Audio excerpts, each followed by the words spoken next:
So hey everybody, we're going to do something a little bit differently this week. We're not going to do the week in review. I'm feeling a little under the weather, so we're going to just do a little bit of a shorter video, but I want to share some thoughts I have. We're going to call this, I guess, the VegasJoePolitics thought of the week, or thoughts of the week. I'm going to come up with a better name down the road, I guess, when we do these. Anyway, let's talk about the cult. Now, when I am in my comments and I'm going back and forth with a lot of the Trump supporters that are out there, I'd like to point out that they are obviously in some kind of cult.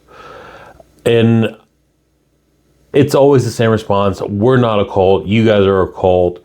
You guys believe everything the Democrats tell you. You guys buy everything the mainstream media tells us, blah, blah, blah, blah, blah. But let's break it down. Let's start with the people in power. So during Trump's last term, then Governor Kristi Noem was floating the idea of adding Trump to Mount Rushmore.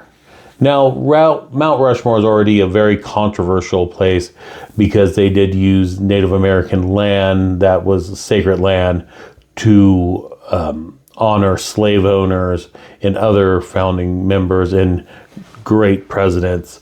Now, we're not going to debate the warrant of Mount Rushmore at this time, but I think it's safe to say any sane person thinking that adding Donald Trump to Mount Rushmore is just odd behavior.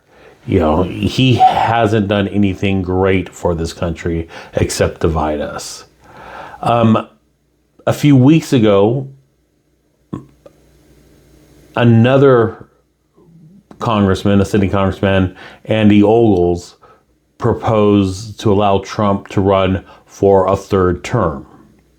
And he did it in such a way that it would bar any other president from running a third term, because he did it that it had to be a third non-consecutive term. So because Trump's terms weren't back to back, he would be eligible to run for a third term, so he would have 2 consecutive terms plus the term he already run. This is mainly to make sure that the Democrats don't run Barack Obama against Trump if somehow legislation like this passes. Just the other day, we had a woman out of Tennessee, a congresswoman out of a congresswoman out of New York. Her name is Claudia Tenney. Well, she has proposed, and she's going to put forth legislation to make Donald Trump's birthday a national holiday. This is not just regular red hat wearing rank and file members of MAGA that show up at the rally and follow him around the country to go to his rallies. These are elected members of our government. Kristi Noem was the governor of South Dakota. And these two others, is Ogle and Tenney, are sitting Congress people in the House of Representatives. They are representatives in the House of Representatives. That's scary. Now you get into just your regular rank and file members of MAGA who follow him around, go to the different rally, and they buy his merchandise. Now, when I say his merchandise, I'm not just talking about the red hats that say "Make America Great Again" or a t-shirt. All politicians have those. I have in my closet a Harris Walls hat and a Harris Walls t-shirt. All right, I have a Bernie Sanders t-shirt. That's not uncommon, especially during a campaign. Have I worn any of those items since the campaign ended? No. In fact, I only wore those items when I was going to different rallies and different events during the campaign. I really didn't even wear those just out on the street. Now, if I was going around town and then going to a rally, or went to a rally and then had to go around town, I'd still keep them on. I was proud of the candidates I was supporting, but I don't wear them as part of my everyday wardrobe. Yet I do see quite a few Trump shirts, Trump 2024, Trump 2020, even Trump 2016. I see out there those red hats all the time, whether we're in the middle of an election cycle or not. We definitely see those red hats out there.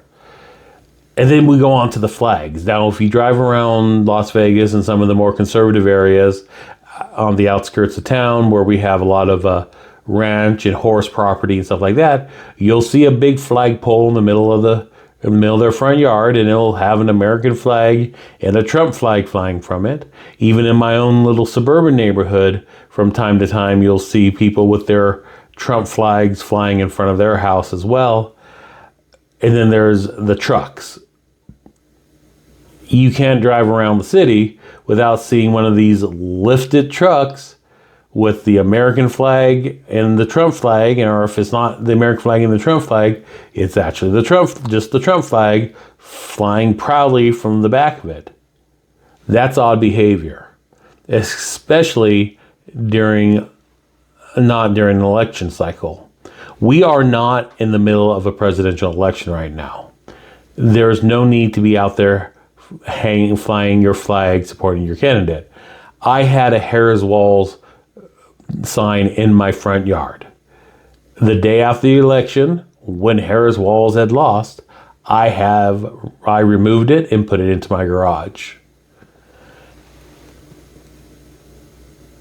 People don't do that. People don't continue to act like they're campaigning for a candidate after the election, unless you're in a cult. But it goes further. You have the Trump Bible. You have Trump sneakers. You have these weird, different shirts where he is depicted as this muscle man, or you have a Trump bobblehead where he looks like the Terminator. You have pictures on t-shirts of his mugshots. You have pictures of him after he was shot in Pennsylvania. It gets odder and odder the deeper you fall. This is very cult behavior. And what is disturbing about a lot of this is that these people claim to be Christians. They claim to follow the Bible. And one of the things you're not supposed to do as a Christian or as someone who follows the Bible is idol worship, idolatry. Yet here they are with their little statues of the man or their t-shirts of the man, claiming that this is God's chosen candidate. Even at CPAC a few years ago, they actually made a golden idol of this man. That's straight from the Bible. Remember Moses coming off Sinai? The tribe of Israel made a golden calf and was worshiping the golden calf. This is what they're doing. These people who claim to be religious and Christian are idolizing this charlatan, con man, 34-time convicted felon as a god and making golden statues. He is the golden calf. It's very disconcerting. It speaks to the issues because you can't argue with these people.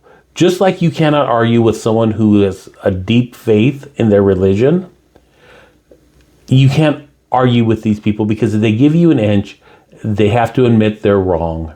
And if they admit they're wrong, they displease their God King. As a nation, with this going on, we are in trouble. For years growing up, I would hear about the return of the Antichrist, the rise of the Antichrist. If you look at what the Antichrist is supposedly, Trump checks all those boxes. So for years, you Christians warned us about the rise of the Antichrist. And then when he actually does arise, you voted him into office as President of the United States.